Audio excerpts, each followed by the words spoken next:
Un feliz sábado de tarde, queridos amigos y hermanos. Qué bendición poder llegar hasta sus hogares o en el sitio en donde te encuentres a esta hora para iniciar el repaso de la lección de esta semana. Llegamos al final de este trimestre, hemos podido estudiar lecciones maravillosas y en esta ocasión vamos a estudiar la lección que lleva por título Imágenes del fin. Quiero invitarte para que te suscribas a nuestro canal y durante la semana nos acompañes, ya que estaremos poniendo una reflexión diaria sobre la lección de esta semana. Déjanos saber en los comentarios desde qué país te conectas y si tienes pedidos de oración, puedes ponerlos allí también. ¿Alguna vez te has preguntado qué tienen en común un profeta que huye, una ciudad que se arrepiente, una fiesta que termina en desastre, un río que se seca y un rey pagano que es utilizado para liberar? Estas historias del pasado se proyectan hasta nosotros, hoy en el presente, y aún llegan hasta el futuro, para darnos lecciones importantes, para que podamos aprender a confiar y a depender de Dios. Seguramente Dios tiene un mensaje personal que darnos a cada uno. Así que recuerda que estamos en escuela sabática con propósito, de la Biblia al corazón, de la lección a la acción. Bienvenidos.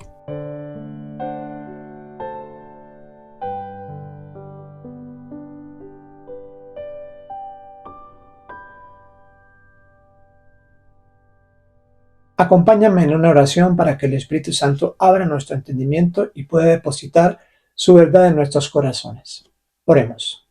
Querido y amante Padre Celestial, en este sábado de tarde te agradecemos por tu palabra y también por darnos el privilegio de acercarnos a ella. Con temor y reverencia pedimos que abra nuestro entendimiento para que podamos entender, para que podamos aplicar a nuestra vida. En el nombre de Jesús lo pedimos. Amén.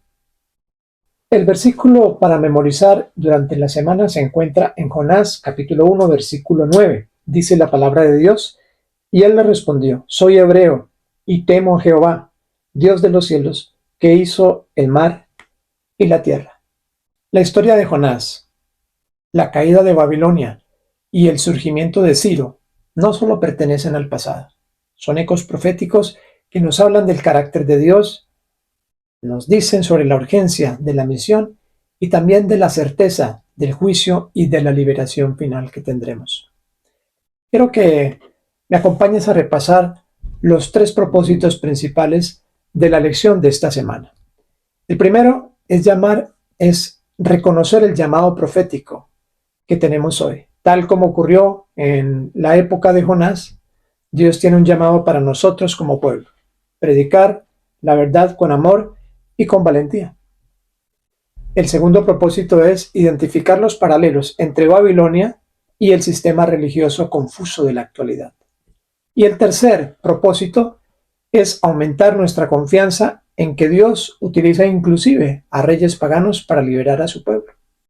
Así como Jesús utilizaba parábolas para enseñar verdades importantes, la lección de esta semana, dentro de esos tres episodios importantes, nos insta a predicar con urgencia, a entender cómo actualmente también hay gobiernos y reinos que se oponen a Dios.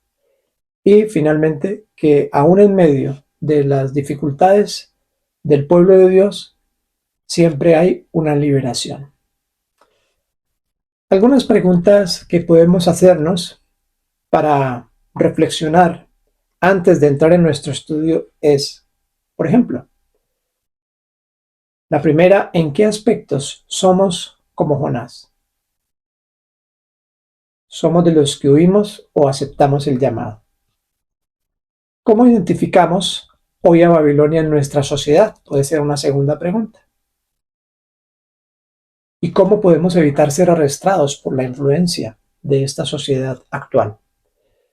Y la tercera pregunta que podemos hacernos es: ¿qué papel cumple Ciro en la historia? ¿Y qué enseñanza nos deja para nuestro tiempo? ¿Acaso puede Dios utilizar personas que no nos conocen para hacer cumplir su voluntad? Qué interesante. Esta semana vamos a estar viajando desde las calles de Nínive hasta los muros de Babilonia.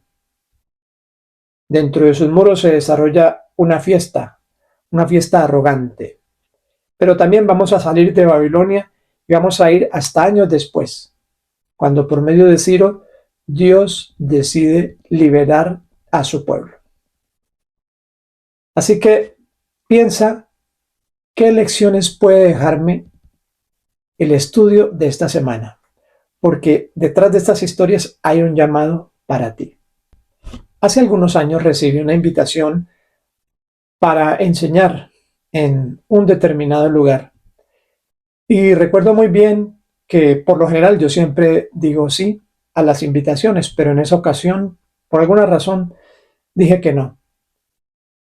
No quería irme de donde estaba en ese momento. No quería salir de mi zona de confort. Y años después entendí que había cometido un error por no haber aceptado la invitación. Esta semana vamos a estudiar en nuestro primer bloque la historia de Jonás. Una historia interesante, una historia que conocemos desde niños quizás.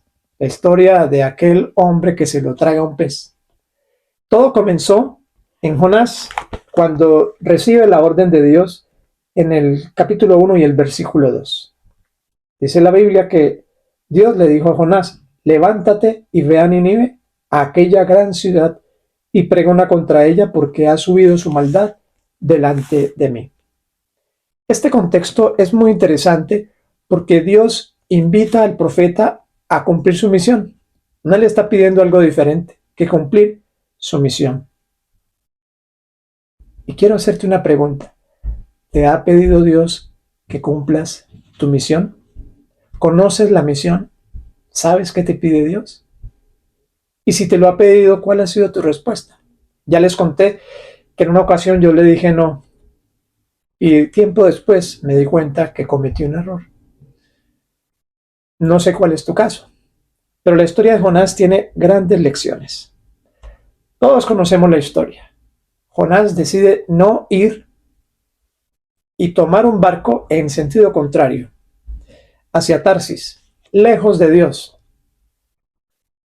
Pero, ¿acaso podemos huir de Dios? El salmista lo dice claramente. ¿A dónde puedo irme? Si estoy en lo oscuro, allí estás. Si estoy en la luz, allí estás. Si tomara las alas y pudiese volar, allí estás. Dios está en todas partes. No podemos huir de Dios. Pero a nosotros nos parece que sí, ¿verdad? Y muchas veces queremos escapar, tomar un atajo, no hacer lo que Dios nos pide. Saben, eso es muy normal, muy común en nosotros como seres humanos. Porque como en mi caso, no queremos salir de nuestra zona de confort. Queremos mantenernos cómodos. Porque por lo general, los llamados de Dios siempre nos invitan a salir de esa zona. Y saben, hasta que no salimos de la zona de confort, no tenemos nuevos aprendizajes. Si tú te quedas allí toda la vida, tu aprendizaje va a ser mínimo. Pero si tú decides salir cuando Dios te llama, vas a ver cuánto aprendes, cuánto creces, cuánto te fortaleces. La historia sigue narrando que Jonás se sube al barco, se duerme, porque esa es otra actitud. Cuando vamos en contravía de lo que Dios nos pide, somos indiferentes. No nos interesa lo que pase con el pueblo de Dios. No nos interesa lo que esté ocurriendo en la historia profética. Queremos vivir aislados. Pero Jonás no contaba con que Dios envió una tormenta, el barco estuvo a punto de naufragar y por fin cuando echaron suertes, después de haber despertado a este personaje, Jonás, todo un personaje, Jonás les dice: miren, yo soy hebreo, les cuenta su historia. Échenme al agua. Audaz, ¿no les parece? Audaz dar una solución de estas, porque Jonás sabía que él era el problema. Y creo que tú también sabes cuándo tú eres el problema. Y yo también sé cuándo yo soy el problema. Pero una cosa es saber cuándo somos el problema, cuando estamos en el error. Y otra cosa es cuando tomamos decisión sobre el problema. La decisión de Jonás debió haber sido: permítame, me arrepiento, déjenme orar a mi Dios. Pero le pareció más fácil decir: tírenme al agua, líbrense de esta responsabilidad y todo va a pasar. Creo que a veces somos muy suicidas y entonces preferimos morirnos a ceder al llamado de Dios, a ceder al arrepentimiento. Pero Dios nos ama tanto que aun cuando le decimos no, nos sigue abriendo puertas. Y esta vez abrió una puerta gigante, la boca de un gran pez. Cuando Jonás es arrojado, Dios tiene preparado un pez para que Jonás no se ahogue. El pez se lo traga y milagrosamente vive dentro del pez 3 días y 3 noches. Y allá, dentro del pez, Jonás está consciente. Lo dice la Biblia. Lean esta historia que es maravillosa. Allí se arrepiente, se da cuenta de que aunque está en lo profundo de la oscuridad, Dios es Dios. No hay nadie más. No hay nada más importante que Dios. No hay otra razón para vivir que Dios y para hacer su voluntad. Y Dios, cuando ve que este profeta se arrepiente, entonces le ordena al pez vomitar a Jonás en una playa. Y una vez es vomitado Jonás, dice la palabra de Dios, entonces ahora Jonás sí se va a cumplir la tarea. ¿Qué lecciones maravillosas encontramos aquí? Un profeta que huye, un profeta que quiere suicidarse para no cumplir la misión, pero un Dios comprensivo, tierno y amoroso que lo salva. Lo protege en medio del mar, del océano, y le da una oportunidad. ¿Cuántas oportunidades te ha dado Dios? A mí, en lo personal, tengo que confesarlo, me ha dado muchas, muchas. Ya los dedos de la mano no me alcanzan. Muchas oportunidades. Porque Dios es un Dios comprometido con mi salvación y con tu salvación. Y hasta el último momento, hasta el último suspiro, va a intentar salvarte y va a intentar salvarme. El mensaje que Jonás tenía que predicar era un mensaje claro, contundente y preciso. Jonás 3:4. De aquí a 40 días, Nínive será destruida. Dice que Nínive era una ciudad muy grande. 3 días caminando para atravesar la ciudad. Y Jonás no solo tiene que atravesarla, supongo que tiene que ir a varios puntos de la ciudad. Quizás a los epicentros más importantes, y por donde va pasando lleva este anuncio. Es un anuncio que parece una sentencia. De aquí a 40 días, Nínive será destruida. ¿Qué harías si Dios te diera 40 días? ¿Qué decisiones tomarías? ¿Qué cambios efectuarías? ¿Te parecería suficiente 40 días?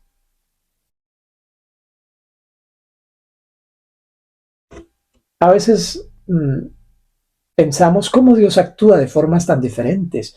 A lo largo de este trimestre hemos visto cómo destruyó ciudades como Sodoma y Gomorra, pero también cómo le dio al mundo antediluviano 120 años. Y aquí le está dando 40 días a una ciudad.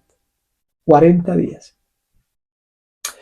Así que esto es muy interesante, porque en Apocalipsis 18:4 Dios está haciendo un llamado también a su iglesia. Salid de ella, pueblo mío. Y este salir de ella significa vivir distinto. Vivir distinto. Entonces, Dios quiere que nosotros aprovechemos el tiempo que nos da. No sabemos. No son 40 días, puede ser un día lo que tenemos. No tenemos idea de lo que pase con nuestra vida de aquí a mañana, pero si Dios nos diese esa certeza, nos diese esa garantía de 40 días, seguramente que podríamos cambiar nuestro rumbo como lo hizo Nínive, porque aquí dice en la escritura que cuando llegó la noticia al rey, el rey se despojó de su vestido, se cubrió de cilicio y se sentó sobre ceniza e hizo proclamar y anunciar en Nínive por mandato del rey que hubiese un ayuno total en los versículos 6, 7, 8 y 9 a ver si Dios se arrepiente, dice, de hacer ese mal, de destruirnos. Y conocemos la historia. Dios ve que hay un arrepentimiento y Dios perdona a esta ciudad. Esta ciudad iba a correr quizá la misma suerte que corrieron Sodoma y Gomorra en el pasado. Pero el cambio de actitud, las decisiones tomadas y el reconocimiento de la maldad siempre hacen que Dios nos perdone. Porque ese es su compromiso. Para eso Jesús vino, para perdonar y para salvar a todo aquel que cree en Él como Salvador. Qué bonitas enseñanzas nos deja esta historia, ¿verdad? Ahora, si tú en algún momento de tu vida has sentido que Dios te llamó a hacer algo que no querías, cuéntame en los comentarios, ¿qué hiciste? ¿Qué decisión tomaste? Va a ser interesante leerte y también compartir lecciones a partir de estas experiencias. El segundo bloque de la lección nos lleva hasta Daniel capítulo 5. Leamos el versículo 1. El rey Belsasar hizo un gran banquete a 1000 de sus príncipes, y en presencia de los 1000 bebía vino. Este es otro contexto. Ya no es un profeta que huye, ya no hay una tempestad, no hay un pez de por medio, no hay un mensaje de 40 días, no hay un arrepentimiento total. La historia aquí es completamente diferente. Belsasar es ahora el rey. Ya Nabucodonosor no está. Y este rey decide hacer un banquete para congraciarse con su gabinete, con los más importantes de su reino seguramente. Un banquete precedido por el alcohol, las mujeres y todas las demás prácticas idólatras, paganas, que existían en su época. Así que dice que este rey estaba allí celebrando, tal vez ya estaba borracho de tanto beber, cuando repentinamente aparece algo asombroso en la pared. Dice el versículo número 5 que luego de que ellos estaban bebiendo e incluso utilizando los vasos de oro del templo sagrado que el rey Nabucodonosor había traído desde Jerusalén, dice que en aquella misma hora aparecieron los dedos de una mano de hombre que escribía delante del candelero sobre lo encalado en la pared del palacio real, y el rey veía la mano que escribía. Ahora, yo me imagino que esa escena fue pavorosa, porque para que una persona ya borracha se asuste, tiene que ver algo realmente asombroso. No es para menos, una mano escribiendo sin antebrazo, sin brazo, sin el resto del cuerpo, ha de ser algo terrible. Y el rey palidece, y todos sus súbditos con él. Y el rey queda atónito, no sabe qué decir. Yo creo que el vino se absorbe completamente en su cuerpo, y ahora lo que corre por su sangre es adrenalina pura. Y es una situación bien difícil.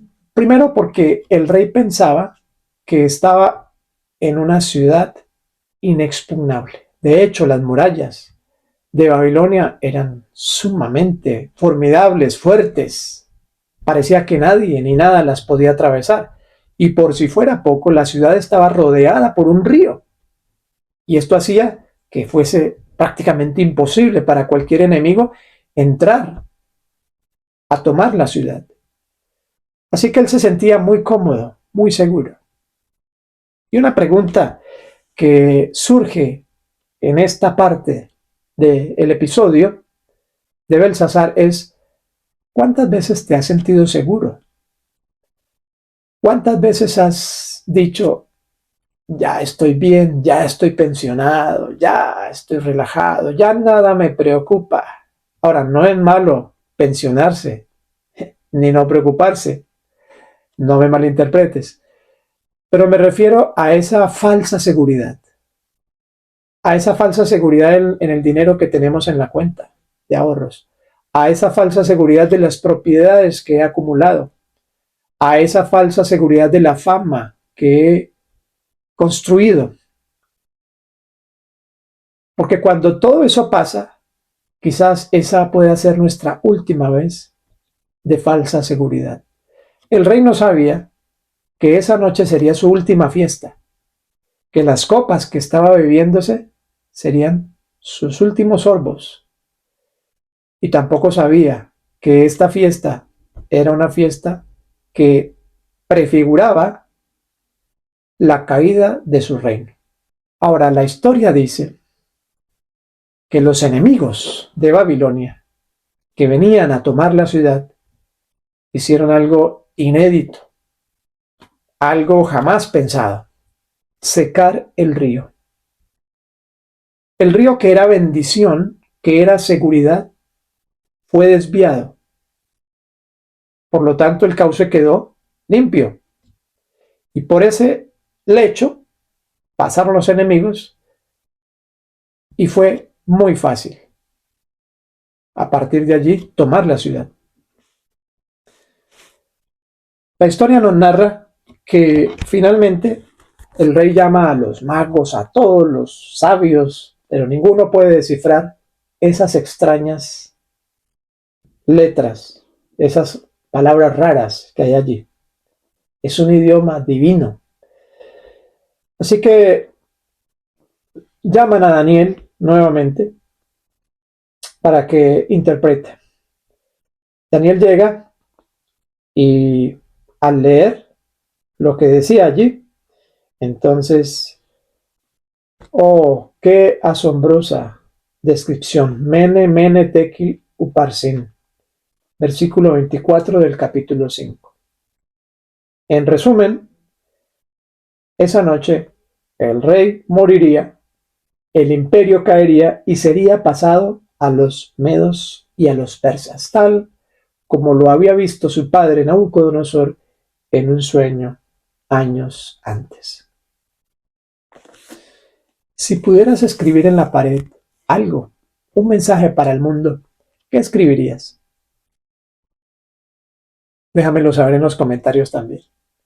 ¿Qué escribirías en la pared para advertir? Dios ya no advierte. Ya esta escritura emite es un juicio final, porque ya la copa de la paciencia divina se había llenado. Me pregunto, ¿cuál es nuestra situación con Dios? No sabemos hasta cuándo Dios nos va a decir: mi copa se ha llenado contigo. Mi copa se ha llenado con tu displicencia, con tu indiferencia, con tu rechazo. Porque cada vez que nos alejamos de Dios, y nos alejamos, estamos más cerca de un punto no retorno. Nos insensibilizamos a la voz del Espíritu Santo. Y este rey escuchó todo lo que Daniel le dijo antes de darle la sentencia y no reaccionó. No reaccionó, estaba adormecido por el vino. ¿Cuánta falta, hermanos, nos hace el Espíritu Santo para que podamos entender y vivir como Dios quiere? No nos conformemos con la falsa seguridad. Nuestra seguridad debe estar en Dios. Y quiero que sepas algo. Así como Dios salvó a los ninivitas, ninguno de nosotros está en una situación tan profunda. El vacío no es tan largo que Dios no pueda estirar su brazo omnipotente, sacarnos y salvarnos. Que eso quede claro. Pasemos al tercer bloque de la lección de esta semana. Llama la atención cómo en Segunda de Crónicas, el capítulo 36 y el versículo 22, dice: mas al primer año de Ciro, rey de los persas, para que se cumpliese la palabra de Jehová por boca de Jeremías, Jehová despertó el espíritu de Ciro, rey de los persas, el cual hizo pregonar de palabra y también por escrito por todo su reino, diciendo: Jehová, el Dios de los cielos, me ha dado todos los reinos de la tierra, y él me ha mandado que le edifique casa en Jerusalén, que está en Judá. Siempre llega el tiempo de la liberación para quienes son fieles. Para quienes pertenecen al pueblo elegido de Dios, siempre hay liberación, aunque haya crisis. La historia de Judá fue triste. Los babilonios tomaron mujeres, niños, jóvenes, se llevaron lo mejor, destruyeron lo que quedó. Vivieron muchos años en cautiverio, como si Dios se hubiese olvidado de ellos. Pero Dios nunca se olvida de sus hijos, aun cuando sus hijos se olvidan de Él. Porque el caso aquí es desobediencia. El caso aquí es idolatría. El caso es de una ciudad que dice no al mensaje de Dios.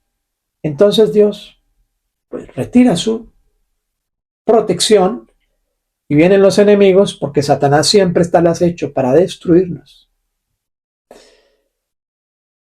Hermanos, debemos pensar cuánto tiempo llevamos esperando liberación. Tal vez liberación de salud, tal vez liberación de un familiar que tiene problemas con el alcohol, con las drogas o con cualquiera otra sustancia o hábito adictivo. ¿Y cuánto tiempo hemos orado? Bueno, pues el pueblo oró muchos años. Daniel mismo oraba por su pueblo, oraba. Recordemos esa oración de Daniel 9. Hemos pecado, nos hemos apartado, identificándose con un pueblo perdido, con un pueblo extraviado. Pero como el buen pastor, llega el momento en el que Dios utiliza a Ciro, ahora como rey de los persas, para liberar a su pueblo, y entonces se firma que el pueblo ya no es cautivo, ya puede regresar a su nación, y aún les da recursos para que reconstruyan su templo. Ciro prefigura a Cristo Jesús. Así como Ciro vino de Oriente para dar liberación al pueblo, Jesús vendrá del Oriente para salvar a su pueblo, para rescatarlos en esa hora oscura, cuando todo esté en contra de ellos, cuando ya hay un decreto de muerte, cuando las espadas están por caer sobre los hijos fieles. Allí viene la liberación. Entonces Dios puede utilizar lo que menos pensamos para liberarnos, para abrirnos el camino. No sé si en tu vida has tenido personas que Dios ha usado para librarte, para salvarte. Situaciones que Dios ha provocado para evitar una ruina mayor. Yo sé que sí. En lo personal, en muchas ocasiones. Situaciones, personas, cosas que uno podría decir son casualidad, pero no. Nunca hay casualidades con Dios. Cuando estamos en sus manos, cuando pedimos auxilio en la hora difícil, créame, Dios siempre actúa. Está listo para utilizar a alguien o a algo que nos libre. Así que esta semana no ha sido solo un repaso de imperios caídos o de profecías cumplidas. Realmente hemos visto advertencias, pero también hemos visto promesas. Cómo cada quien toma decisiones. Ahora, la pregunta es, ¿qué decisiones vas a tomar tú esta semana? ¿Vas a decidir como Nínive? ¿Arrepentimiento? ¿O vas a ignorar como Belsasar? Ir en contravía de lo que Dios te ha enseñado. ¿Quieres dormir como Babilonia, pensando que estás totalmente a salvo? ¿O quieres velar como los fieles de Apocalipsis, a la espera del esposo que viene pronto? Hermanos, las profecías ya se están cumpliendo. Y aún hay tiempo. El cielo no busca espectadores. El cielo busca colaboradores. El cielo busca protagonistas que con valentía pregonemos la segunda venida de Cristo Jesús. ¿Estás listo? Que Dios te bendiga.